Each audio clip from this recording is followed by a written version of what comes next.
Greetings, fellow armchair denizens of the tri-state area. Jacob Weil here.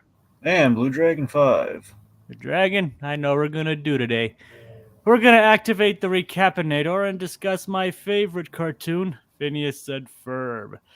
That's right, in honor of the 15th anniversary and in preparation for the upcoming revival, I'm guiding Blue Dragon 5 here through the series, experiencing his reactions, watching it for the first time, and reliving my summer memories through the years. Today's episodes are Quietest Day Ever and Bully Bromance Breakup. So here we are on an unusual day of the week, folks. We have a packed schedule this week and unable to do it on Friday, so here it is on Monday. Right, Dragon? Yeah.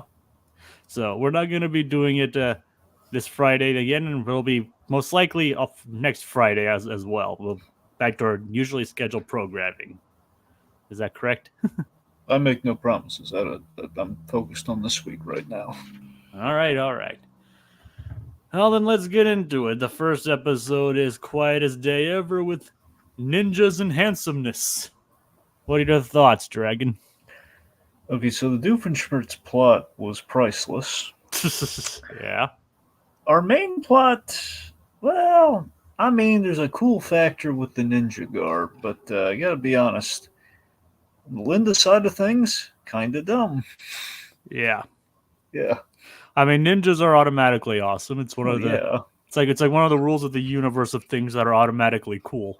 Mm-hmm. You know, like giant robots, ninjas.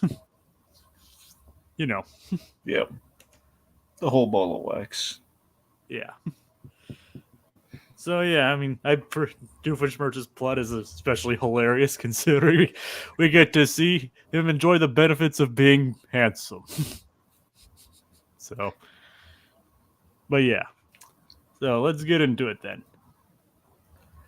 All right, so Phineas, Ferb, and pals, they're doing something kind of actually kid-like this time. We have they're doing kind of like a little makeshift garbage-zilla thing. Yeah, they're dressing Buford in like this costume made of various parts and all that. It's like, we're about to pay for our overconsumption. Yeah.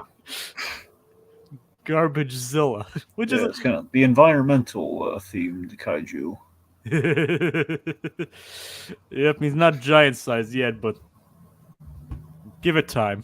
Yeah. But yeah, always look at the pollution rates. Just give it a night. Pretty much, yeah. But yeah, so it is kind of interesting to see them actually just, playing around the house with that kind of stuff. I mean, it's kind of different from what they usually do. Yeah, so as much as I love Linda Flynn Fletcher, she's her writing is a little iffy this episode. She's taking an online knitting test.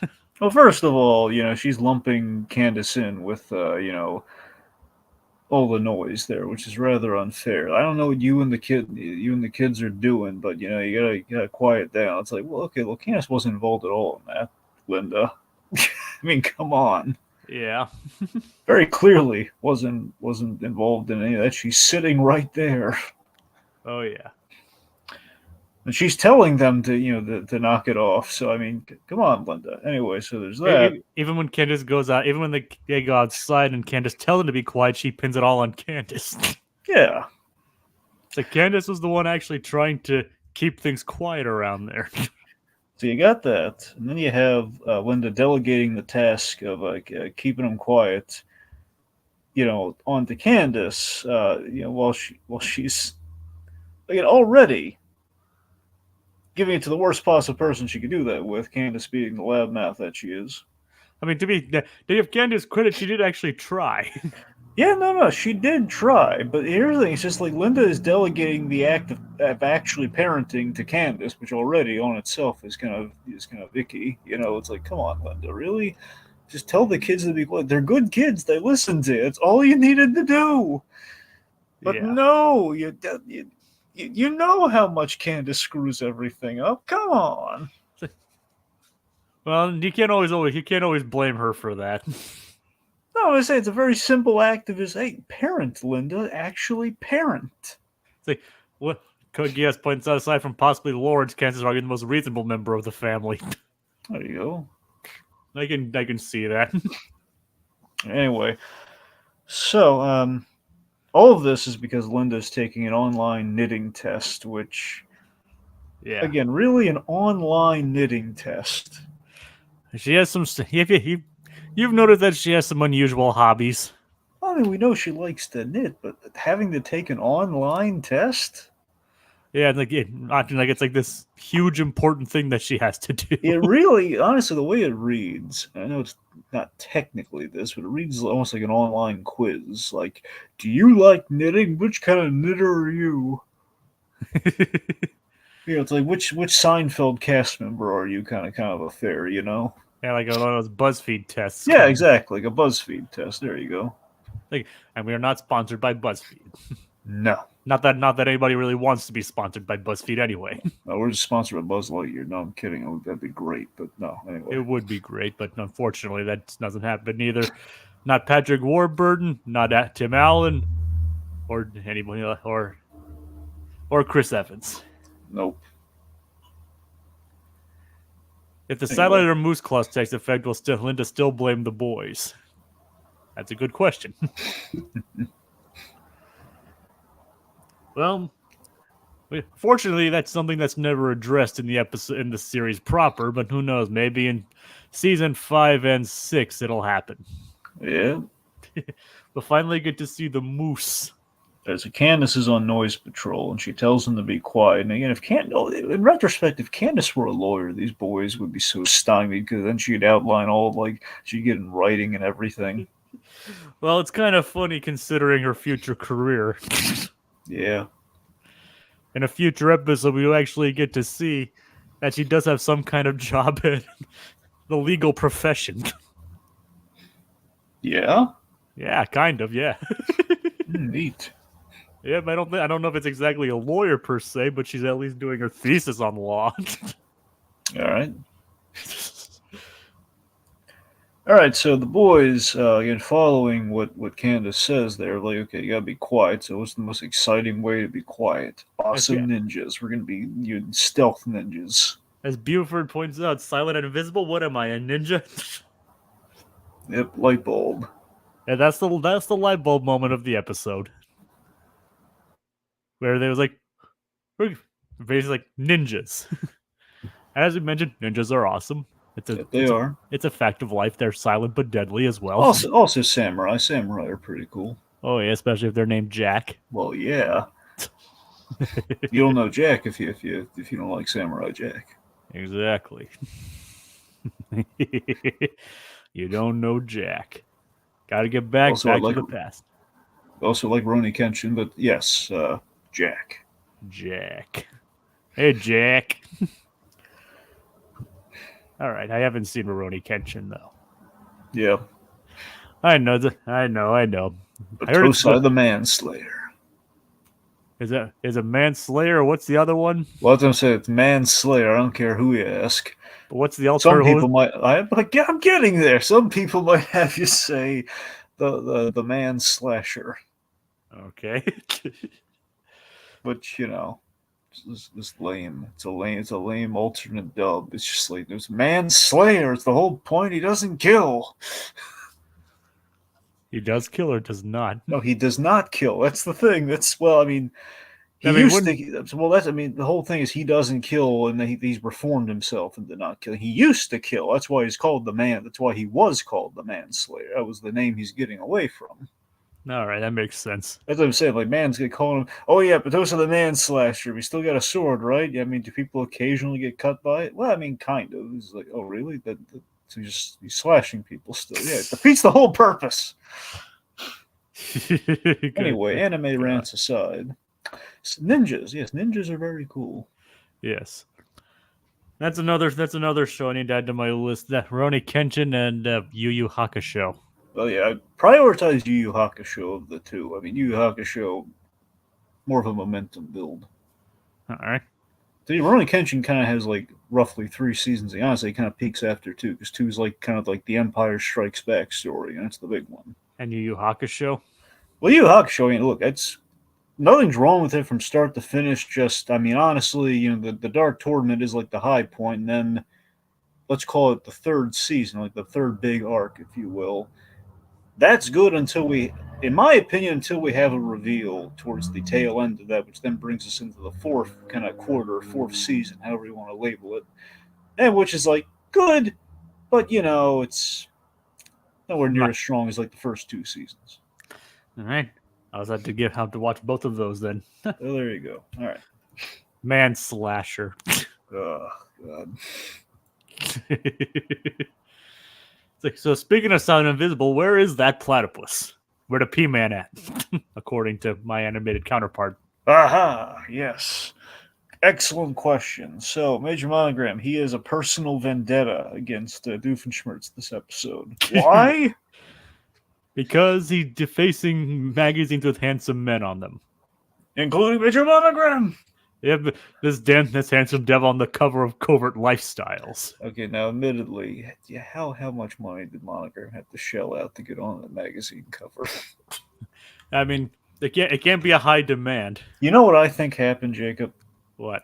I think everyone else was smart enough not to put themselves, being a covert organization or operation on a magazine. Monogram's the only one who volunteered or said, "Oh yeah, I'll do it," because literally everyone else was smart enough not to. I mean, keep in mind this is a guy who runs a secret agency where it employs animals. So it was a slow day at the office. Yeah.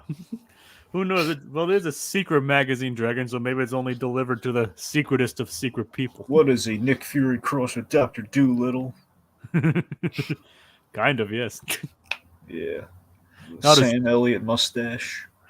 Not as cool as either Nick Fury or Sam Elliott, but yeah. I mean, I'd admit, Nick Fury's cool, depending on which Nick Fury it is. I mean, come on, even Hasselhoff, Yeah. And also definitely not as cool as Sam Elliott. Well, yeah, Sam Elliott's mustache alone. I mean, like, Sam Elliott's cool factor, like, he already had a cool factor, but the mustache amplifies it.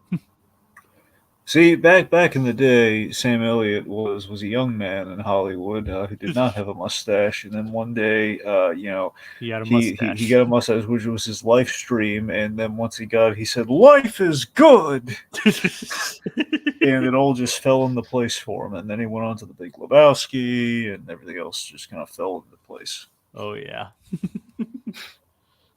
Well, and that's the true story, folks. Yep. No need to see the biopic. Just clip that out. There you go. Yep. That's long story short. Just suddenly got a mustache one day and everything was good. How Sam Elliott became better with a mustache. Yeah. And like I said, Monogram's mustache isn't as cool as Sam Elliott's. Nah. To be fair, most mustaches or mustache are, you know what I mean, aren't as cool as Sam Elliott's. No. They all wish they were cool as Sam Elliott's mustache. Yeah. And we could talk about Sam Elliott's mustache for the next hour, but we probably shouldn't. All right. So, we actually go to Doofenshmirtz Evil Incorporated. And it turns out Doofenshmirtz is just getting his mail. I love that, we put Perry in like this apple. An apple trap, where he kind of looks like a worm coming out of it. Yeah, exactly. It looks like the worm coming out of the apple. Doofenshmirtz just places his like his skeleton key package in his power tool, box there while he's looking through all the handsome magazines.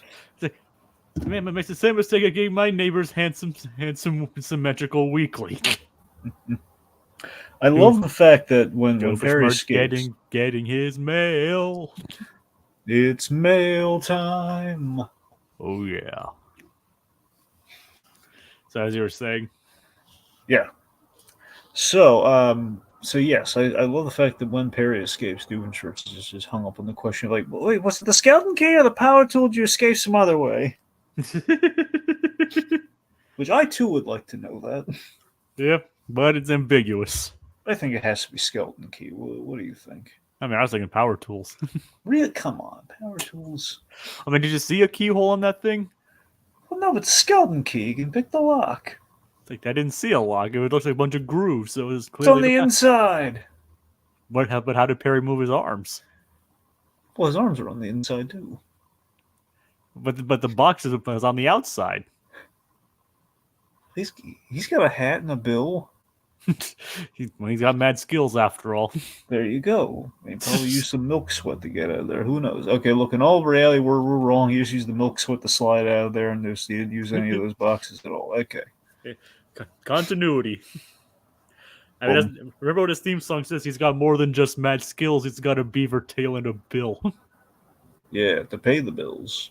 Yep. He's got the skill to pay the duck bill. Yep. So, anyways, they find, and like Doof accidentally gets zapped by the De-Handsome-inator, which he made because he kept getting these magazines and was jealous of the handsome and symmetrical people on them. Now I gotta be honest. I did see a potential. I did see a missed opportunity in this episode. Yeah. So Doofenshmirtz, yet again, he's always like building the settings on the innators that he really doesn't need. Like we have the ugly, not ugly switch. Yep. Now, I really thought it was going to go in the direction of Doofenshmirtz gets hit with hit with the ray, but because he's already, it would have had the opposite effect on him. Well, I mean, too. Well, remember he did get hit with like the ugly-inator early on in season 1, and nothing changed. Right. Well, I don't know. I guess I thought maybe it was going to go in that direction, but I guess from the chance that he has like a not ugly setting, Yep. But that's what he gets zapped by, and he doesn't notice up front. But we actually see the result. Doofenshmirtz got hit with the De-Handsome-inator. Now, my favorite aspect of this episode, honestly, the whole episode in total, no joke. I just love the idea that Perry and Doofenshmirtz, they stop the fight to go grab breakfast, and it's just this very casual. Well, it's to grab lunch. He skipped breakfast. Well, he's getting eggs though. You sure he didn't say to get breakfast? Well, I mean, I'm looking at the to get breakfast because he skipped breakfast. I'm looking at the transcript right now. I was like, hey, still already want to grab some lunch? Come on, I skipped breakfast this morning. Okay. Well, he's getting eggs still though. I mean, he did say he likes eggs, but people eat eggs for lunch. Okay, he's getting. Would you call it brunch? Yes, I guess you could. Yep, which again, carry over from the last episode. Yep. Okay, so the point being is I love the fact that they're grabbing lunch. They're grabbing a meal together and they're doing this casual walk. And, Doofenshmirtz's unaware of this. He's seen as handsome. He's afforded all sorts of opportunities and compliments. Women are swooning. Yep. And he just thinks everybody's just acting nice. I love it when he goes into the bank. Sorry, you kind of cut out. What happened?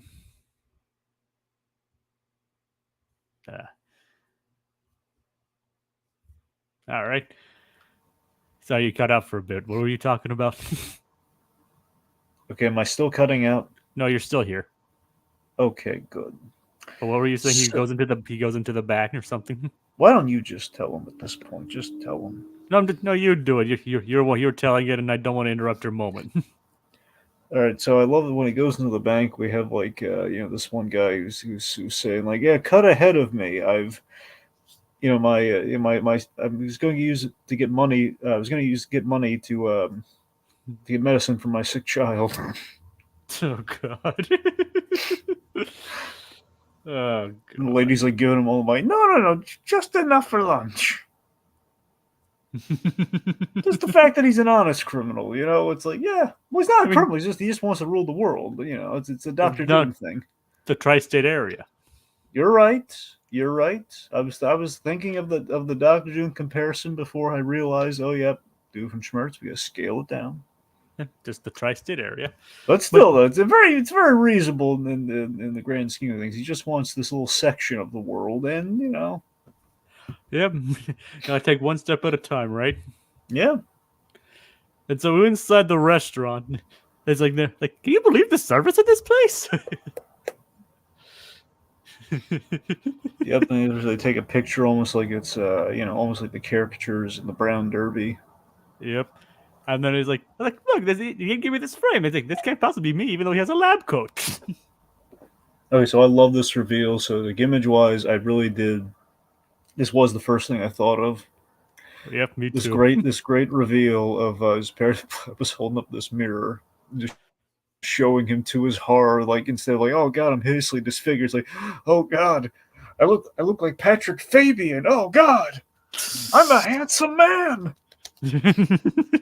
I'm Tom Cruise in a lab coat. I'm John Stamos with a PhD in evil. That he bought off the internet. Yeah.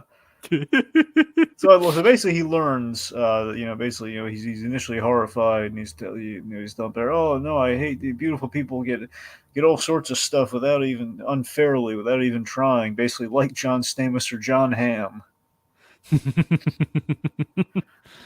Oh yeah. Ladies are throwing babies at him. It's like, I'm going to name my kids after you, even though they're grown up and in college. Here, take my baby. I don't want your baby. It's like, oh yeah, like everybody's just really nice to him because he's handsome. Yep. So then he realizes, wait a minute, would you vote for me? So he vote for you. Let's just give you the mayorship. Not to forget the fact that it's a democracy and there's already a mayor. Now if John Stamos just wanted to become mayor randomly, they'd give it to him. Probably, they probably would. Yeah. Sorry, And I keep throwing Stamos at you, folks. I read John Stamos' book recently. It's pretty good. And I love the song in this one. He's like, "Oh, this hello." I really love the song in this one because it's like, "Oh yeah, I'm handsome." And I also like the harmonica and the guitar combo that this song has. It's like, so basically going around taking advantage of everybody's kindness in a way. Let me ask you something. Yeah. You obviously we've both seen Dan Pavmeyer. We through our image that we constantly use. Yes. And you've seen the clips and everything when he makes like the post, about his kind of reveling in Phineas and Ferb and such. Yeah. And we have seen him with a live action Heinz Doofenshmirtz. So that begs the question: who does Dan Pavmeyer look closer to? Heinz Doofenshmirtz, kind of classic, or Handsome Schmertz? Well, I mean, if you take away his good, I mean, if you've seen him when he was young, he looks kind of similar to handsome Doofenshmirtz. All right. I wonder if that's a commentary on like, oh, back when I was full of vim and vigor. I mean, have you seen? I mean, you've seen older images of him, have you? I haven't seen older images of him. I've seen him kind of like circa now. Well, yeah, it's like, well, and that circa now, and kind of our creators still. Like, and I said I think I've seen like shots of him when he was actually like some behind the scenes stuff when he was when they were working on Rocco and SpongeBob. Oh. I mean, just saying because he doesn't really look anything like the normal Doof. He looks more. I mean, gonna pull up this image briefly. He does look more like the handsome Schmertz. Yeah, look at that. All right, let's see A again. All right, I'm looking. Okay, I'm trying to ignore the beard. Okay, go back to B. It's uncanny. Yep. He even kind of has the hair. Yeah, not the beard, but he's got the hair. Yeah, as I said, minus the beard. Yeah, there's that. Yeah. So back with the boys. All right, so everyone's in basically smart ninja gear, which is pretty cool. Not gonna lie. So I love the idea that it's like unseen. So because of this, it's every time if you're wearing the ninja suit, nobody can see you.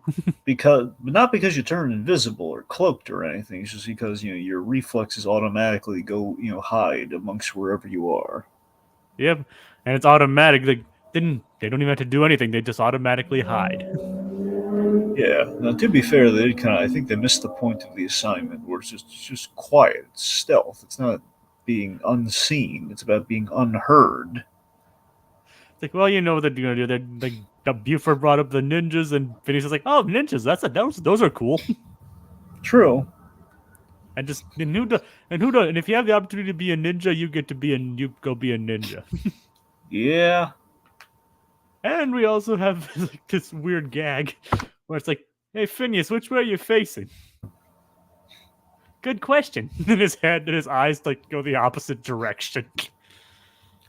Yeah, that's a good point. That's a fun call out with the animation. That when he's wearing that, he's just a triangle. He's a black cloth triangle.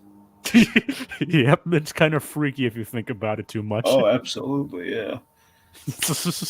Probably not helping the case in the Psycho Phineas one. Nope. Especially the next episode. These two episodes don't really do much to quell that argument, do they? No, they don't. We'll get there. Oh yeah, we'll definitely get there. I kind of figured like, oh yeah, this episode will definitely add credence to Dragon's theory. Yep. Anyway, Candace, she's unable to find the boys. Yep. Anyway, so eventually Candace puts on the ninja outfit, and which was nice of them to think of her too. Well, yeah, it's a shame Candace didn't put it on earlier. Would have saved herself a lot of grief, but Yep. Anyway, so she dons the ninja apparel, tries to tell Mom what's going on, and tries to get her. Wait a minute, I'm wearing the evidence, Mom. Look. And so this is clever. She can't hide in the she keeps hiding in the room. Yep. However, in hindsight, all she needs to do is keep the rest of the outfit on, just take the mask off. But then again, that does beg the question: would something terrible have happened to her? Who knows? I think the costume probably would have been deactivated at that point. Jacob, it does beg the question, though. Yeah. Do you know what time it is?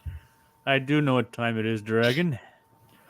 It's Gritty Reboot time! Alright, kids, what happens when you have a ninja suit that will not allow you to be seen by the human eye when you're wearing it, but you suddenly take off the mask as Mom's turning around? Well, Jacob, I hate to tell you, Linda's about to be traumatized. Oh boy. She's about to see is her daughter. Again, the illusion will be broken here because when the ninja body will be moving in a direction opposite where Candace's head is, that means there's going to be a loud crack. As that ninja costume is trying to be hidden, and basically her body is not in operation on its own right now, so Candace is going to be freaking out, and then probably it's going to do twists and turns and everything, and Liz going to be looking around in horror, seeing her daughter basically go around the room, just kind of like a Fred Astaire style. There's a crack, and then she just falls. Then the suit's still moving around and still retreating away, and it's like, oh god. Yeah, it would not be a pretty picture. I mean, seriously, that does make you wonder though. If she did, my initial thought was like, okay, well, if she just took the thing off, she'd be fine, and she could clearly see it and everything. But the danger though would be that suit's hiding, but not her head. That means something bad could happen. It could be a neck snap there. It'd be terrible. Oh boy. And that's a big neck to snap too. Well, yeah, that's what I'm saying. It's so fragile. Oh god. I mean, you've seen her. I mean, it's got like a twig neck, man. Yeah, pencil neck, according to Ferb. There you go. So yeah, that would not be a pretty picture now, would it? No. Weak necks seem to be a recurring theme this week. Yeah, indeed. All right, but back into the episode itself. So again, it's just Linda. She's not having any of Candace's tomfoolery. Nope. Even though she's literally trying to show her the evidence. Yep, and the suit okay, this was a buy though. The fact the suit self-folds and returns on its own. I mean, come on. Well, they had to find somebody to screw over Candace. I know, but it's like, she should at least be wearing it when it does that. It's the fact it's going to do it on its own. Like the boys, that had to be intentional on the boys' part. I mean, not telling Candace. No, I just mean the fact, like, we know Candace's gonna try and bust us, so this is kind of our deterrent to kind of drive her slowly insane. Remember, I don't remember the boys aren't, or at least Phineas isn't aware of that fact. I don't know. But even if Phineas isn't, Ferb is. But I don't think Ferb really cares too much. Well, that's the thing. He doesn't care about Candace's sanity. That's right, Jacob. That's not what I meant, Dragon. Oh no, I know it's what you meant. It's okay. Yeah. He doesn't care. He doesn't, because Candace isn't his biological sister. He doesn't care. She's always trying to bust him. It's like, all right, fine, you can try and bust us all you want. In return, though, we're not going to make it easy for you. You're going to suffer, Candace. That's just the way it is. That's his revenge. Oh yeah. Well, Ferb doesn't really. We don't really. That's not the focus of Ferb's line in this episode, as we'll get to later on. True. So Ferb has other things in mind when it comes into his one line per episode. Yep. So back to the interesting plot with Doof. He makes it to City Hall with his brothers. Like, you finally achieved your good looks, basically. Finally, at the age of 47, you've grown into your looks. It's like Roger's like intentional. Do you think that burn was intentional or unintentional? I think it's unintentional. I think he's genuinely prideful that his brother has grown into handsomeness. Yep, he's like, finally, I have a handsome-looking brother. Oh God! And of course, and the fact that he's famous is actually making this job harder for Perry because,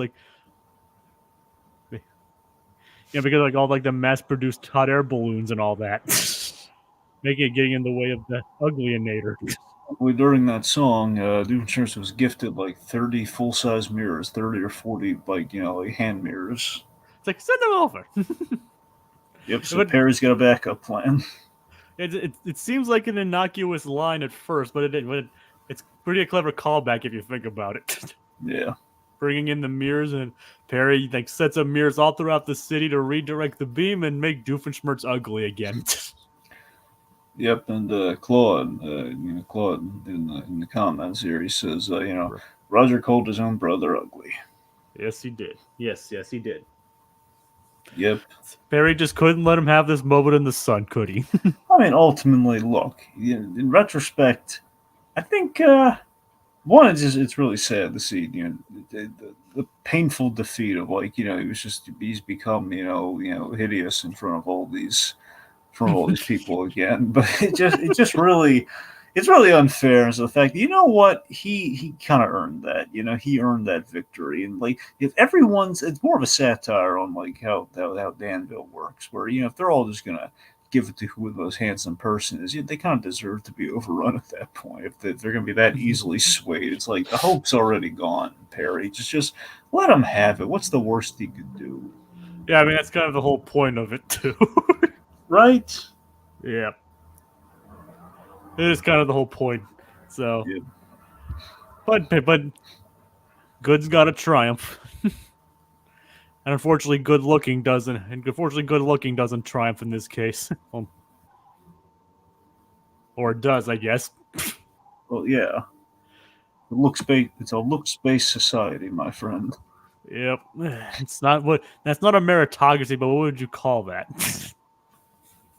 That's, survival of the most handsome. appealing. I guess that makes sense. Survival of the cutest. I guess so. Yep. And so, see, if we judge society based on looks, I would say Lana Pernilla should be president, but that's just me. Lana Parrilla. Yes, Lana Pernilla. All right, I can live with that. There you go. Because again, if we were a purely looks-based society, that's how we assigned important roles in government, and just kind of Well, Dragon, she does have experience being a queen. Yeah. So there is that. Yeah, there you go. I had the opportunity to meet her, but she canceled. She's coming to a con. She's coming to a con, but she canceled it. How dare you scare Lana Parrilla away, Jacob? Oh yeah, I'm the one that I scared her away. Yeah. I believe it. Way to make me feel better about myself, Dragon. Well, no, just the way you phrased it made it sound like you had like you had a meeting with Lana Parrilla scheduled, and then she canceled it on you. What? That's how you made it sound. You didn't mention the con thing. It's like I figured that part was kind of implied. No, I know it's implied. I'm just saying, like, I know it's via the Galaxy Con. I'm just saying that the way you said it made it sound like it was like, oh, she rejected you. Well, let's just hope that I don't scare Weird Al Yankovic away. Well, you're gonna have to do a lot to scare Weird Al Yankovic away. I mean, he's weird, Jacob. Yeah, I know, it's kind of in his name. Well, yeah, I mean, the only thing that's going to scare him off is if you tell him you're a representative of the Academy Awards. It's like yeah, I'm here on behalf of Madonna. Oh, there you go. You show up with like the traffic cones or something. He's like, oh god, he's hiding a gun. He's gonna shoot me. It's like, yep. I was like, I'm here on behalf of the Madonna fan club. I'm too weird to die. Well, what if somebody like went up to him and literally said like, I'm here on behalf of the Madonna fan club. Of course, the way Weird Al Yankovic dies, it's a parody of JFK. Oh god. The movie, it's a parody of the JFK movie. Like, well, that's not very specific, Dragon. It's not very specific. You're like Back into the Left, a parody of Back into the Left. Oh god. Like, when you say parody of JFK, it's like, I don't know, you mean the movie. Like, now who's the one not being clear now? Well, I said the movie. Well, you didn't at first, like you like. I said JFK the movie. Well, you said JFK, pause, and I mean them. Then you said you paused after you said JFK. Well, yeah, then I said the movie though. Yeah, you gave enough time to think you were talking about the actual JFK. All right. Let's get back on point here. Yeah, it's like I don't want to scare away Weird Al Yankovic. And yeah, and I will say though, he looks very good for being a zombie. Was the best looking zombie out there, man. Exactly. How many zombies do you know can play the accordion? At least 3. Well, come on, one of those was like the tiny one. It doesn't even count. All right, okay. If you don't count him, 2. There you go. Obviously, Weird Al's the most famous one, but Dan Aykroyd's the second. Exactly. All right. So Doof tries to fire it again.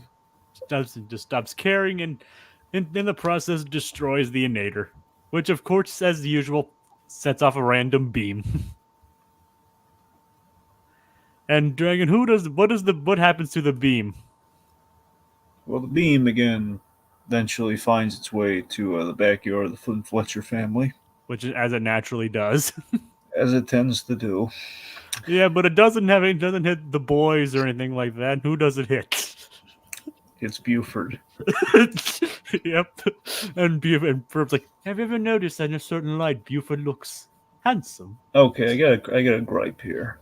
Yeah. You know what? Let's take it to the creators here. All right. Dan, Swampy. Really, guys? We're gonna make handsome Buford, and you couldn't come up with a new idea for how he looks. Really, he's gonna use the same exact head. Like that's like either that's their standard. Like this is what a handsome man looks like in our opinion. This is what all handsome men look like. Versus like really we couldn't just put the extra man at the end of the episode. It's not even a minute of animation. We couldn't just design a different handsome look for Buford. It's like, I think that's part of the joke, to be honest. No, how is that part of the joke? I mean, he's like, it's just a handsome, That's what Doofenshmirtz's standards of handsomeness is, apparently. Yeah, but that's what I'm saying. That's Doofenshmirtz's standard of handsomeness. That's not Buford's standard of handsomeness. Well, I mean, apparently, you know what they say, beauty is in the eye of the beholder, and apparently that's how Doof beholds handsome men. All right. And then, like I said, I don't think they're going to dedicate resources to creating a different face template for animation for a gag that's only 5 seconds long. He's barely animated though. You know what I mean? These things take money and time, Dragon. And Well, yeah, it takes money and time, but yeah. I'm just saying they probably thought about it but decided against it. I don't know the reason. I don't know the exact reason, but that's my guess. And the fact that that kind of face on Buford's body is hilarious. Okay. Anyway, I mean, at least we should mention, Linda. She eventually gets wheeled out, and she sees, like, okay, well, thanks for being quiet, kids. At least that's what I can say for some of you, indicating Candace, you failed me again, daughter. yeah, Candace doesn't deserve that. No, she doesn't. Yeah, Candace. Yeah, she. I mean, look, she did try to bust them versus just enjoy the benefits of ninjadom, but Yeah. yeah. Well, like I said, if you think about it, though, the face on Doof's handsome face, at least looks proportionate to his body. Buford's does not. Now, if Candace were hit by the Handsome-inator, I think it'd be safe to say now, per your logic, she had a handsome man face. I mean, she probably would. Yep, she looked like oh god, it'd be like that. It'd be like that character from the Batman Brave and the Bold, like Lady Man face. It's like you wouldn't hit a woman, would you? The hammer of justice is unisex. Oh, that's a good line. It is a classic line, yes. I still love that we addressed how creepy it was that we had baby face and lady man face be an item, and we cut away from it, but just like from the waist, from we blocked the heads. We just saw I think it was like the henchmen or like Yellow Brian. It was the henchmen or Plastic Man. Someone reacted to the kissy face. It was how disturbing it would look. Yep. God. Like, I would have loved to have Kevin Conroy say that line. The hammer of justice is unisex. Yeah. That would have been great to hear him say something like that. Yeah. Or heck, just have him say almost any of the Brave and the Bold Batman's funny lines. Yeah. Him saying hammers of justice would have been pretty cool. The hammer of justice is unisex. Then the closest we've gotten to that was in Dark Knight Returns. We had Peter Weller. He didn't say this, but we showed it. He was beating the tar out of Superman with while he was wearing the exosuit, and the exosuit pounded into these steamrollers. So basically, he was using the wheel of the steamroller as his fists were hammers of justice. That's a subtle nod to Brave and the Bold, which is really cool. Was it supposed to be a reference to that? I mean, look, Jay Oliver, the director, didn't say specifically they were, but it's awfully specific and is not from the comic. I would like to think it is a nod to Brave and the Bold. Well, we can always headcanon it, right? Yeah, I mean, at the very least, it's headcanon. Yep, there we go. Doesn't mean it's actual canon, but headcanon still works nonetheless. Yeah. Fire one! And both very good interpretations of Batman. True. The Dark Knight Returns is a good movie, and Brave and the Bold is very underrated when it comes to Batman. And there's an episode of Brave and the Bold that puts him in the Dark Knight Returns exosuit. Yep. Yeah, and he's fighting Superman in it too. Yep, even though one time Batman's too dark. Which Paul Dini wrote that episode, I think. Funnily enough. Yeah. He wrote quite a few episodes of Brave and the Bold. We could talk about Brave and the Bold all day. Yeah, about 3 episodes. Yeah. And also not to mention that Brave and the Bold had a good crossover with Scooby-Doo. Mm-hmm. Which featured, of course, what do you mean? Who? Okay, who did it feature? Weird Al Yankovic. Oh, yeah. He was in that movie? Well, no, not the movie. He was in the Scooby. The Scooby Gang also showed up in an episode of Brave and the Bold. Oh. And Which we're might have not. been the Dini episode too. Might have been. The thing was Batman's Strangest Cases. In Oh, which, I was specifically talking about the movie. well, yeah, sorry. I heard you say the Batman Brave and the Bold meeting Scooby Doo, which I mean also happens in the show. So I guess you're both. Yeah. Anyway. All right, I guess I didn't remember that in the episode. Yeah. So forgive me. I'll think about it. Anyway, moving on. Moving on to Bully Bromance Breakup. So yeah, like where Buford and Baljeet have a breaking out, and Buford makes an unusual alliance. Thoughts on this one, Dragon? I mean, it's a fun team up. Yep. I mean, I really enjoy this episode myself. It's definitely unusual. It's definitely an unusual episode in a couple ways. Yep. Where it kind of changed, but it definitely doesn't follow formula. Oh, for sure. I mean, it begins. All right, so the episode begins at a store just simply called Store without the E at the end of it. Where Baljeet is replacing wedgied underwear. Okay, this is just sad. The fact that he has to use his own allowance to buy underwear. Apparently, Baljeet's parents just don't care anymore. Yep. It's kind of sad. Again, now look, after the first 2 seasons, I get it, but you think they'd forgive and forget after a while. Yep.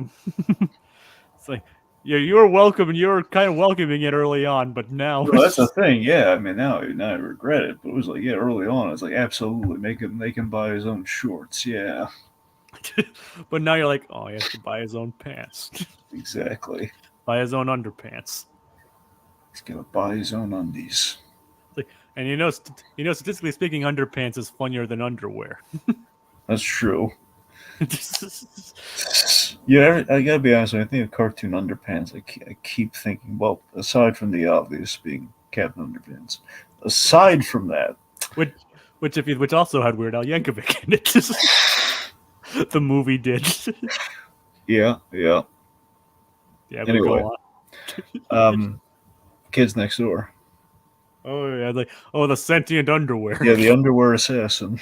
Oh yeah, and then like the fact that number one neatly folds his underwear. God, I love it. I think I forget if it was Darren Norris who voiced the underwear or not. I think it was just the fact that this again. Kids Next Door had the key to the Kids Next Door success is that despite the most ridiculous and silly and kid logic-y kind of premise, they would still get just at times they would have like just some genuine pathos or just kind of like awe in there, and the awe in this case, like the awe inspiring this was like, number one is like dangling precariously, he's gonna fall to his death, and then the underpants sees like the error in his ways. This kid's good to his shorts. and he's like, you don't understand. He's gonna, he's trying to explain to him he's gonna die. And like, let the undies go, says number 3, and he dive bombs and sacrifices himself. Like the elastic gets all stretched out and everything. Like, grab my elastic, saving him, but still just Mr. White. Yeah, there you go. That was the assassin's name. Which I believe is a nod to Reservoir Dogs. It might be. Plus, I mean, I think the gag is like he sounds like Lawrence Tierney. Yeah, but except he's a sentient pair of underpants. Pretty much. Anyway. Yeah. So these underpants are not as cool. No, they're just a pack of underwear. Yeah, lame. Yeah, and then who should show up but Buford giving him another wedgie? Because there's a GPS on or in Baljeet's body. And somehow Buford got it in there. Well, thankfully on there. Yes. I love that we called that out, though. That Baljeet's also perturbed by the fact that, well, it might be perturbed. Yeah. Yeah, when, like, Buford's, like, getting a pack of tough gum in a cheese crater. For later. You'll see. Mm-hmm. Paper or plastic. And it's this grocery store code that sets in motion the dominoes of this episode. Absolutely. So this is where Baljeet's headed. Like, okay, you know what? I can deal with a lot, but you pick plastic over paper, we're done. Which is an incredibly stupid thing to get in somebody's case for. Yep. I will like say that, okay, a brief mini tangent, okay, it's just an advertisement for people to watch this show because it's incredible. yeah. Okay, We Bear Bears. All right. Fantastic show again. Basically, one of our upcoming Pixar directors, Daniel Chong. And also potentially haunted holiday hijinks. Yeah, potentially. Yeah, yeah. But yes, Mr. Chong, he did the show called We Bear Bears, which is incredible. And there's an episode early on called, I forget if it's called this, but the big sell line is tote life. Basically, it's all about totes. Like the little canvasy kind of bags people they try to push on you at the grocery stores. Yeah, I know. I have a few of them. They're like reusable shopping bags. So you got to watch that episode, Jacob. It's I hysterical. I have a couple tote bags myself. I don't have a car, so I have to tote them. I like to do all that when I go shopping. So it is delightful and just fun calling out all the tote stuff. And anyway, Yep. it's just like calling out the whole with the solution to the whole paper plastic thing. And just tote life. It's just the really fun satire on the whole how we're pushing the tote bags. Yep. And apparently, you have a fellow We Bear Bears fan. Yeah, I recently watched it and I'm head over heels for it. I'm like, well, I really need to watch that show too. Yeah. Well, I mean, you should watch it sooner rather than later because you know how fickle Max is. Well, I mean, they've been adding. I think they're going to be adding stuff from Cartoon Network on there. So, I mean, they say that, but who knows? well, we'll see. I mean, just to spite me, what's going to happen? And they're gonna add a little Dexter's Lab on there again at some point. They had it, then they got rid of it. It's going to add it again right after I bought the full set on DVD. It's ridiculous. Well, it's always good to have physical media anyway. Oh, absolutely, it is. I mean, not sorry that I bought it, but I'm just saying it's ridiculous that I could have binged it already. But Yeah. But anyway, so Buford and Baljeet break up as bully and nerd. And then Buford's like, you can just tell that I don't know. Basically, the grocer points out you have good pressure tactics. You're the most intimidating person he's ever met, apparently. And who should notice all this but Heinz Doofenshmirtz? yeah. It's like, I'm getting tingly! Which, out of context, it's pretty Yes. funny. It is. Yeah. It's funny in context, but even funnier out of context. Oh yeah. So Baljeet shows up to the Flynn Fletcher house, and if you notice, this is so far the only episode that doesn't have a single line from Candace. Candace is not in this episode at all. Nope. So this is the first episode not to have any appearance or line from Candace whatsoever. They couldn't afford her. I guess so, yeah. It's so basically Baljeet's using his extra energy, wanting to feel like he could climb a mountain. Literally, an actual mountain, Danville Mountain. Fortunately, Phineas, Ferb, and Isabella agree. Yeah, but Phineas is gonna hate agreeing. Oh yeah, we'll see. We'll get to Phineas's reaction later on. Yeah. So what is that darn platypus up to? Well, basically, he's being told that Doofenshmirtz now has muscle to help him with his recent plot. And then we have this hysterical gag of Major Monogram, saying, Carl's supposed to be his muscle. And then Carl points out, have you ever been attacked? Well, no. It's well, but you could at least look the part. Yeah. Like a preschool crossing guard. Which is really funny. And poor Carl. It's like Monogram's saying to himself, dang it, Carl, why can't you look more intimidating? Oh, yeah. Which begs the question, which Carl would you say is Bodyguard material, and which Carl is not Bodyguard material? Well, a couple come to mind, the obvious one probably being Combat Carl if he wasn't a toy. Yep. Maybe Carl from Aqua Teen Hunger Force. There you go. And considering his athletic nature, Carl Beaumont. Yeah, I mean, okay, to be fair, Carl Beaumont, as we come to learn, he's not as athletic as you might think he is. I know, but he was at one point. Maybe. Maybe, yes.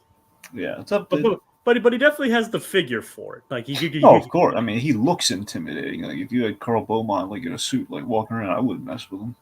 Like, he definitely looks like he definitely kind of has that the bodyguard figure and look. Yeah, that's the thing. Plus, he sounds like Stacy Keach. I don't want to mess with Stacy Keach.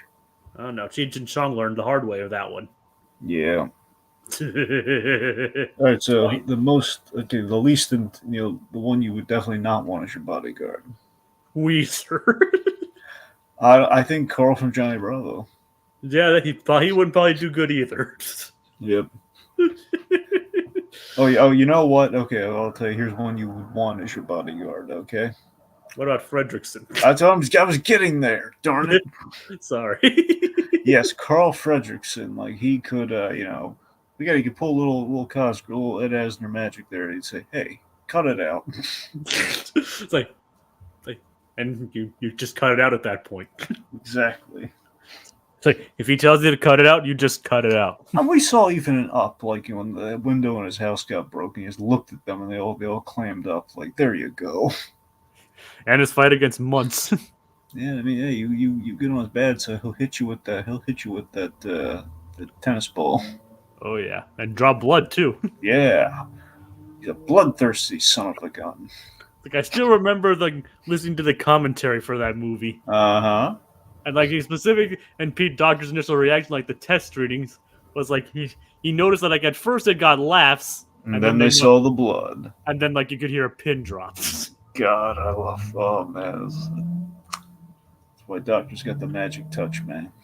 I mean, as much as that's why I thought he was like a good fit to take over Pixar. Oh yeah. Which is like Aqua says is the Johnny Bravo one, bodyguard material, because he has connections with Johnny.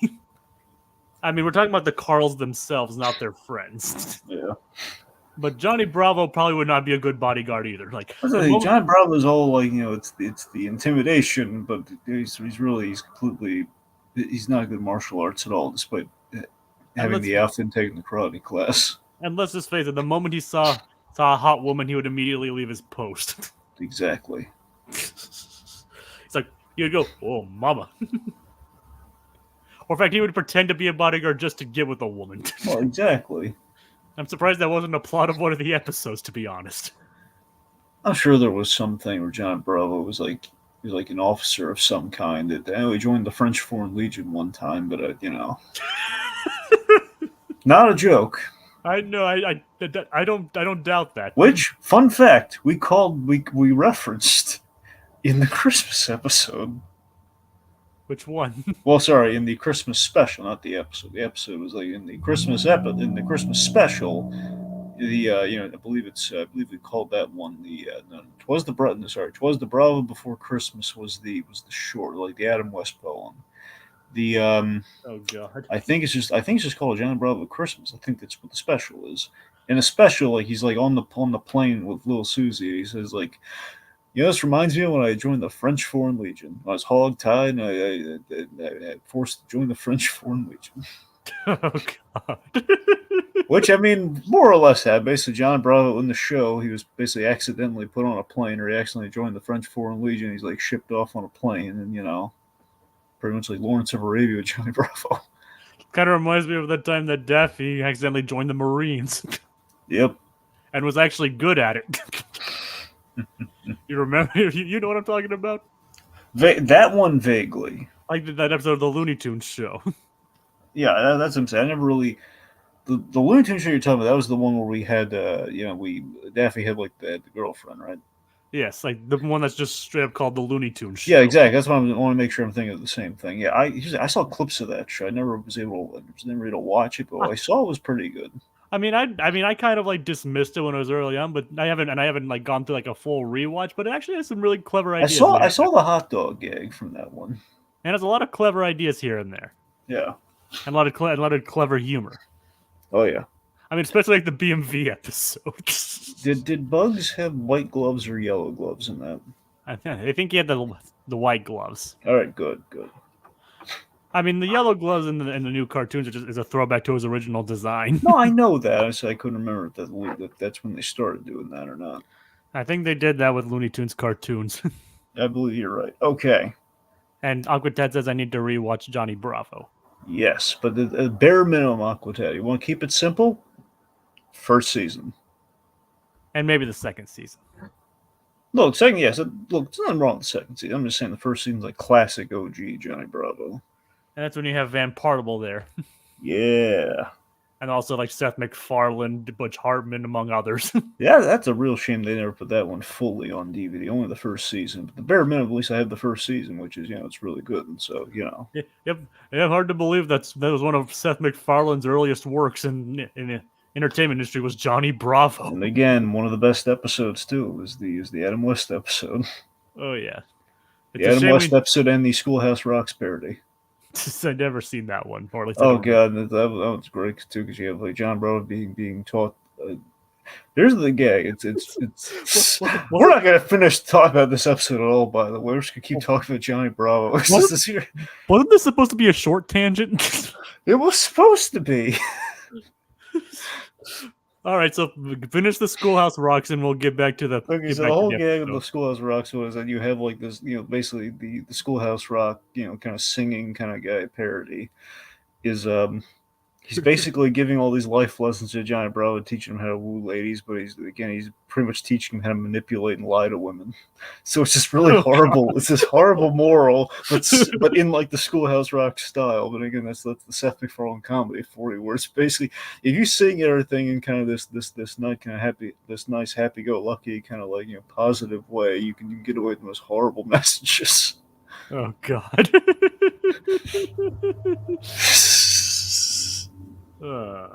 Anyway, that's bad. I mean, Johnny learned. Johnny called him out on this. Johnny was actually, like, for a rare moment, he was very progressive.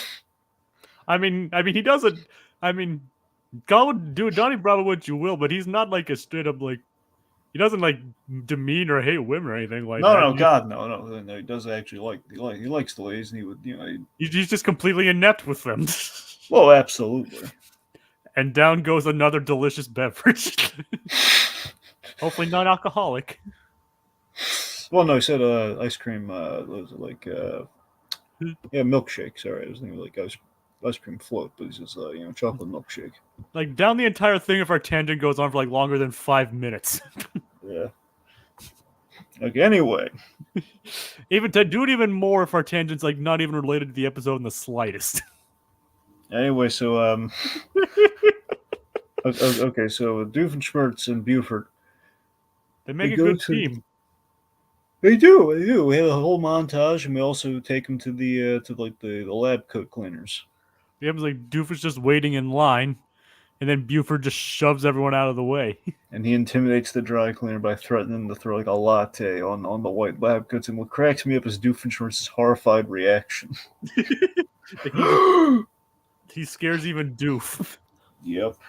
But it gets his way, and we have a montage of them, like taking everything they want.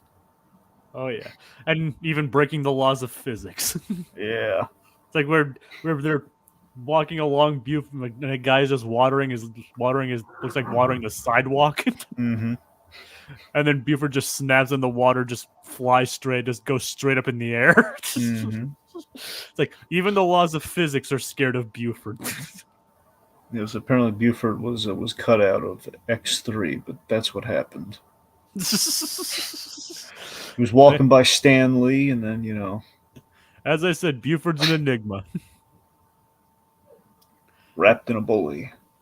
As I pointed out numerous times, even the laws of physics are scared of Buford. Yeah.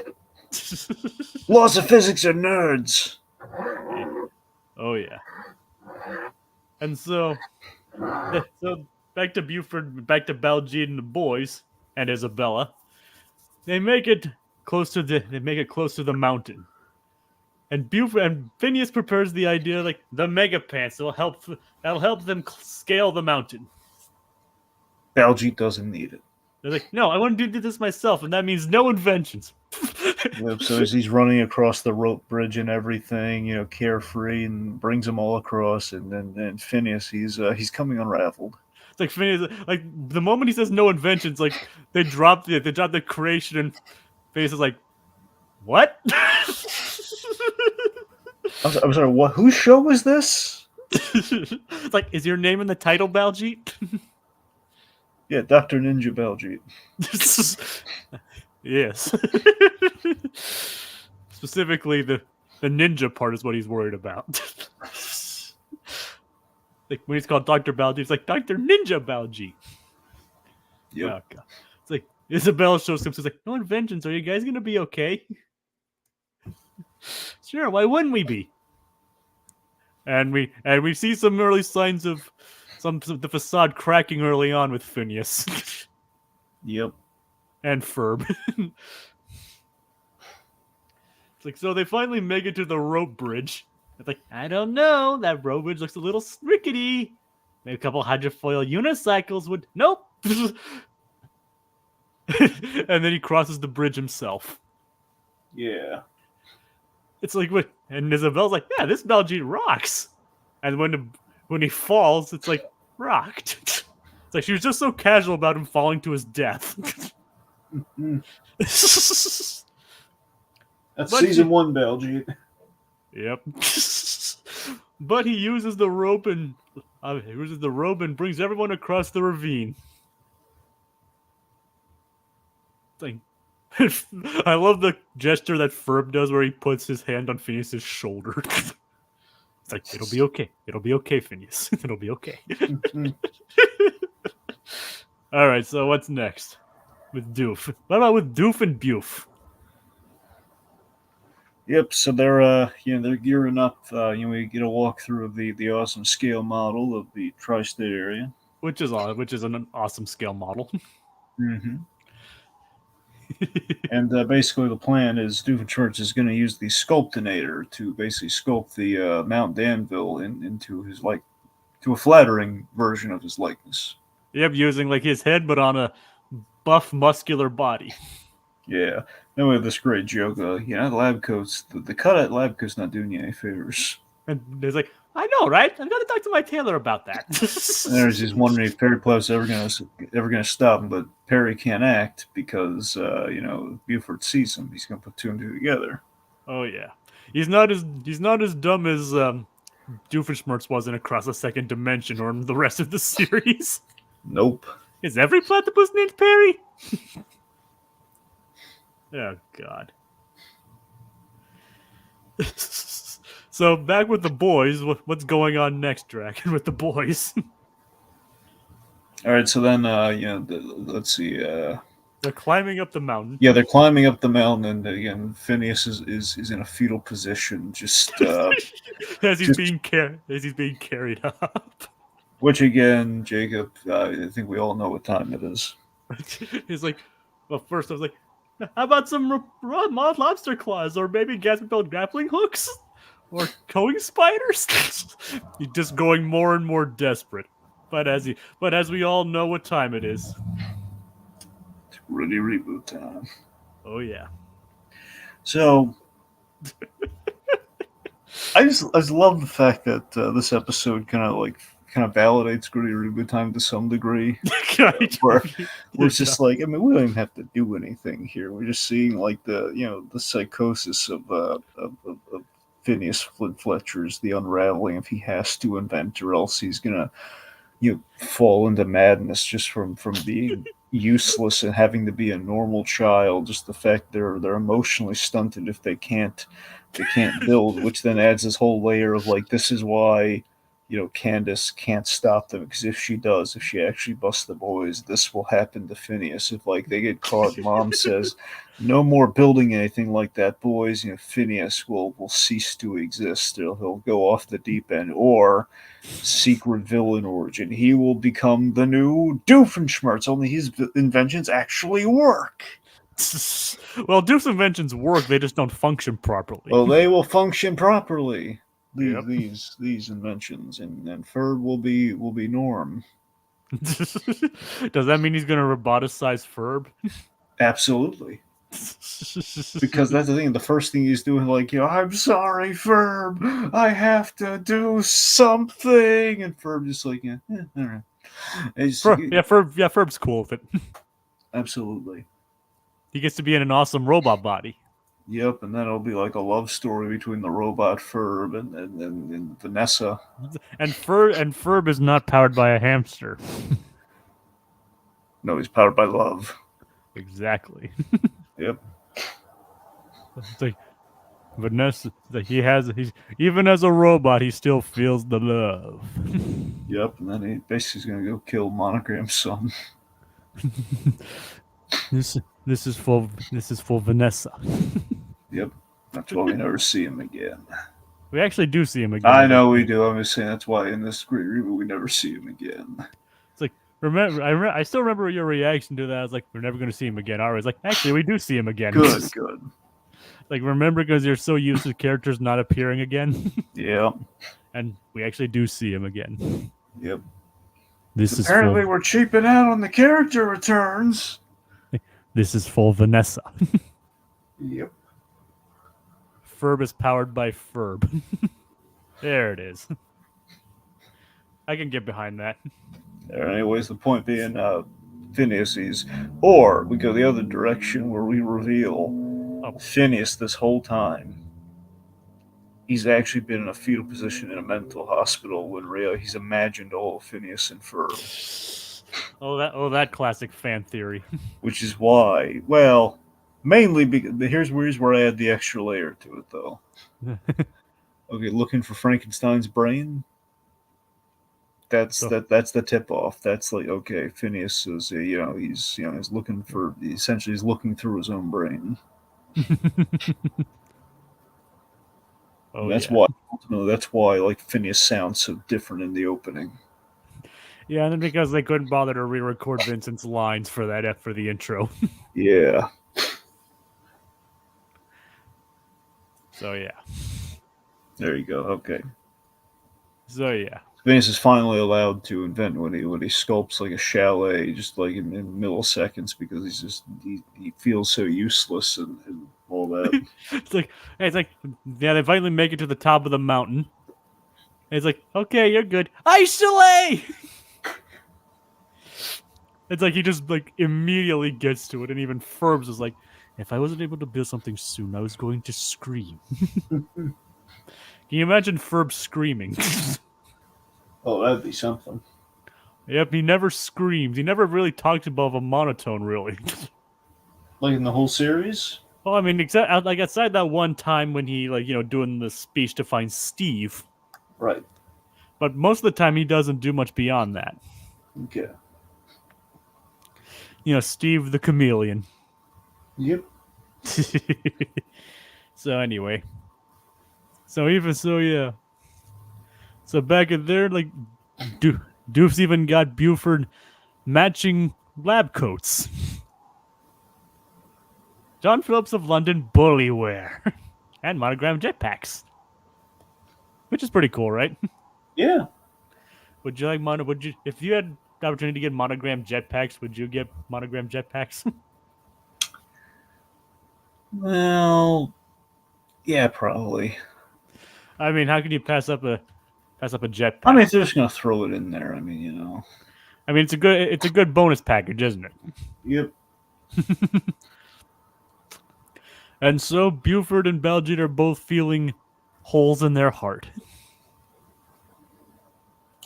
Yes, we kind of like we're got a lot of SpongeBob nods here. This grill is not a home. This grill is not a home. This grill is not a home. Mr. Krabs sounds like a Louis Armstrong singer. But yep. And Clancy Brown did not do that singing, from what I understand. We should also mention, yeah, SpongeBob. In the previous episode, we had some SpongeBob parallels with handsome Squidward. Yep. It's kind of funny how this all works out. Yep. Handsome. Bob and Maya just recycling all his SpongeBob and Rocco ideas. Like, wasn't that in like later seasons though? Not in the original 3 seasons. I believe so. And I think that was after Dan left. Yeah. Not Yeah, I for think- sure. It's after he left. I'm gonna say it's kind of funny. I don't know. I think he was already with Family Guy at that point. Yeah. I know, but it's still funny. Yep. So yeah, big honking hole in their hearts. And Doof's like notices the song. He's like, I know what that means. You're going to be leaving, aren't you? Very perceptive, Heinz. Yes. So yeah, the Doofen says like, sorry, Dr. Doothenasia. Which I'm wondering if it's like, what? He never got the name right. Nope. Is that? I wonder if that's supposed to be a reference to like euthanasia. I would like to think so. Oh, do they have enough kids over there as it is? You know what I'm referencing, right? Yeah. You know, the Larry and Steve. Yeah. You'll be responsible for the ensuing euthanasia. Oh, geez, they have enough kids over there as it is. That's a good joke, yeah. It's a great joke. Oh, yeah. Oh, God. Anyway. Oh, man, I miss Oh Yeah cartoons. Oh, yeah, so... Wait, sorry, wait, did I say the right one? Because I know those dudes. I think that was like what Nickelodeon was what it did. Okay, was Nickelodeon what a cartoon, and let's see, Cartoon Network had Oh Yeah. Wait, which one was Oh Yeah cartoons? If I remember correctly, it was Cartoon Network. I think Cartoon Network might have had both, but Larry and Steve was specifically What a Cartoon. Okay, that was What a Cartoon. Okay, yeah, it's What a Cartoon for the whole What a Maroon thing. So that's more Warner Brothers and. Okay. I mean that's also where we got Chicken from Outer Space, which of course led to Courage the Cowardly Dog. Oh, there we go. Again, does Rodrigo no longer exist? Apparently, he asked that earlier. But we never do. We never do see Rodrigo again. Big surprise. Like I said, but we do see Monty though, which, quite frankly, is more interesting anyway because we get to see Monty and Vanessa together again. Oh, I'm sure Ferb likes that. Just you wait, Dragon. Just you wait. Okay. So after Buford's gone, he takes the jetpack and heads over to the mountain. And Barry manages to punch Doof just as he's taking his picture for the inator, only to result in this weird, like, I don't even know how to describe it, kind of grotesque expression carved into the face of the mountain. It was kind of the mid-punch reaction. Yep, and it just makes the mountain look like Doof's very weird mid-punch face. And his very scrawny neck, which would be a big plot point. Oh, yeah. And, of course, Phineas, somehow they managed to build a hot tub in the ice chalet. It's like, coming down now. Coming down. Sometimes they can have, like, hot cocoa in the chalet. Yep, made of, like, hot cocoa and ice cups. Love it. I mean, there are such things as ice hotels, so it's not actually too far off from real life. True. I'm gonna say it reminds me a little bit of like the the smoothies from Avatar. Yeah, Last Airbender, I take it. Yeah, I don't remember the smoothies. but I figure it's like a smoothie. It's like a fruit drink. It's from the they go to the Oasis in when they're looking at the library of They find, I don't know if it's the library of Ba Sing Se or not, but they learned it's like the library. It's in the desert, which is where they lose Appa. Where they with the giant owl is in the library. So the Hector L is on the owl, yes. And cactus juice. Yeah, it's like right from the cactus juice. Like it's the researcher from the kind of the not antiquities guy, like the cultural anthropologist from Ba Sing Se. All I remember from that right now is the Sokka drinking that cactus juice and basically going insane. Oh yeah. We can't say he's drunk, but we can do the next best thing. Yes, and also obviously losing Appa as well. Yeah. Which is It definitely can't all be laughs. definitely not as funny. Poor Toph. I mean, Toph did everything she could. It's like, yeah, and Okay, unfortunately, okay, I'm gonna get ready to get brain freeze. Okay, so how great was it when? yeah. How great was it when Aang caught up to the Sandbenders and he terrified him? He was going to the Avatar state. And he was so ticked off they took Appa and then they sold him. Oh god. Okay, Yeah, that was so cool. that was hilarious, right? No, not hilarious. It was awesome. You were laughing. It sounded like you were laughing, but yeah, it is awesome. Well, I'm laughing how cool it was. Yeah, it is awesome. Yeah, I mean, a lot of that show is awesome. yeah. And the Netflix adaptation missed a lot of the point of it. Yep. Not awesome. Not awesome.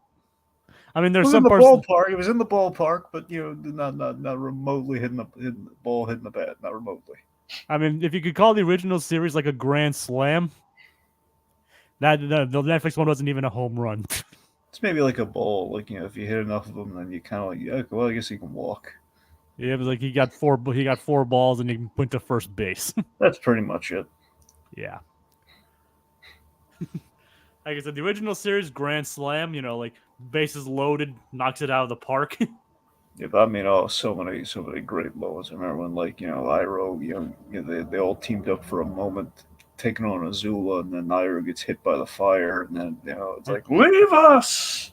And of course, not to mention Iroh redirecting Azula's lightning. Yeah. Which basically proved that that if like in a fair fight, Azula would not stand a chance against Iroh. Oh, of course. Well, who could? Honestly, who could in a fair fight against Iroh? I mean, here's the real fight we never saw: Iroh versus Ozai. That would have been a fight, yeah. That would have been amazing. And who knows? Maybe he would have gotten it if his son hadn't died. Yeah, that's the thing. Yeah. But Iroh's in a better place now. I think pre-Lu 10, I think Iroh would have won that fight, but afterwards, I think Ozai would have gone for the kill shot and killed him instantly. Exactly. That's what I'm saying. Again, would have fought Ozai would have fought really dirty and probably lightning him through the. Honestly, it probably would have been done a duel thing, where he would shot him with the lightning while he's redirecting it. Then he'd kind of do something bad. Yeah, I know, but I'd still be rooting for Iroh. Well, of course we're rooting for Iroh. Who's going to root for Ozai? Mark Hamill fans, I guess. Okay, come on. I would not root for Hamill under those. I know. I'm just kidding. Anyway, nobody wanted Ozai to win. Yeah. Except Azula. Yeah. And at that point, Azula was too far gone anyway. Yeah, and she shot her own brother full up of lightning. Yeah. Anyway, let's get off of Avatar. As much as we could talk about that too. And Aquatad's gonna have such an ice cream headache by the end of this podcast. Yep. So sorry about that, folks. Anyway. So it's so Phineas is calming down. He's calming down. Buford and Baljeet reconcile, and Baljeet gives Buford a wedgie. Yep, and Buford's his completely. This is what it feels like. Oh, I'm so sorry. This is very uncomfortable. Yep. And the mountains crumbling. They all parachute down using Buford's underpants. So Belle's gonna wash those hands twice. Yep. I can't really blame her. Yep. Perry uses a bust of the model of the mountain to reshape it back to its original form. Yep, and then just Doofenshmirtz calling out the status quo in a funny way. It's an explosion now. Courtesy of Perry the Platypus. Yeah. And so they land safely back in Phineas and Ferb's yard. It's and Buford's learned his lesson. And he even removes Baljeet's tracker, which was on his overalls and leaves him de-pants. It's oh yes, this is much less humiliating. Yep. And then it's I'm gonna go get some duct tape. You meant for my pants, right? Oh God. All right, it took some tangents, but we got through both episodes. Yep. But tangents are half the fun, right, Dragon? Yep. It took a 20-minute show. Took an hour and a half. I mean, that's par for the course for us. It is. It is. Yeah. I mean, it's still fun though. I mean, all these things that remind us of these other things, like, oh yeah, that was cool. Mm-hmm. It's like, just don't take the drinking game seriously, folks. Otherwise, you. I said, as long as you sign like the non-disclosure agreement saying that we basically void all responsibility for your alcohol-induced coma Yep. or ice cream headaches, whatever you want to use. We void all responsibility for that. So yeah, I think this is back to that. I think this is a strong week. Both very good at both good episodes in terms of like mainly the Doof plot, but I believe Bromance Breakup definitely saves it. And at least if you're asking me. All right. So do you have any closing thoughts, Dragon? No, I think we said it all. All right, folks. So as I mentioned earlier, we'll hopefully be back next Friday for the next episode. So thank you, Aquatad, Claude, Kogias, and Little Blue for joining us this evening. And that'll do it this week for the Recap-inator, where next episode we have someone running from love in a bear suit. Good night, everyone.